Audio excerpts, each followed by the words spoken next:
pero de densidad neutra, para prolongar mucho la exposición y como los turistas se van moviendo, pues no se les aprecia. La marea borra las huellas. Si tenemos una tablita de mareas con nosotros, vamos a saber pues que a las 2 una marea alta, a las 2 y cuarto allí, que las huellas ya no están.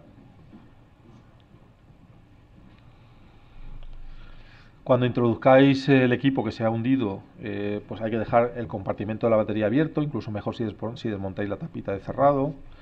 Todo lo que tenga que abrirse, todo lo que se puede abrir debe estar abierto, sin objetivo delante, con la tapa de la tarjeta también abierto.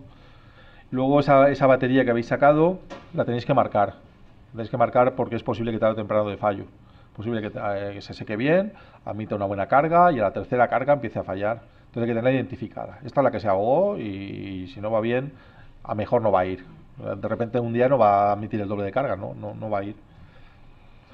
Hay tarifas planas para reparaciones de cámaras, suelen ser caros. Y hay servicios profesionales que funcionan muy ágiles, incluso hacen prestaciones del equipo. Estos servicios profesionales no son para profesionales, porque entonces tendría muy poquitos. Lo que hace es que cualquier aficionado, cualquier persona que tenga 2 cámaras o una cámara y bastantes objetivos de las series profesionales, te admiten como profesional y te abren ficha de profesional.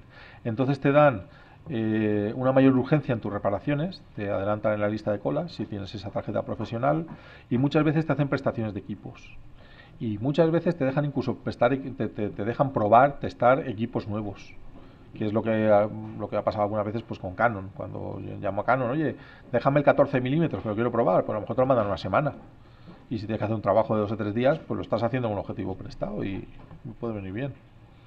Así que hay que consultarlo. En Canon, pues con 2 cámaras ya te admiten como un profesional y algún objetivo de la serie L.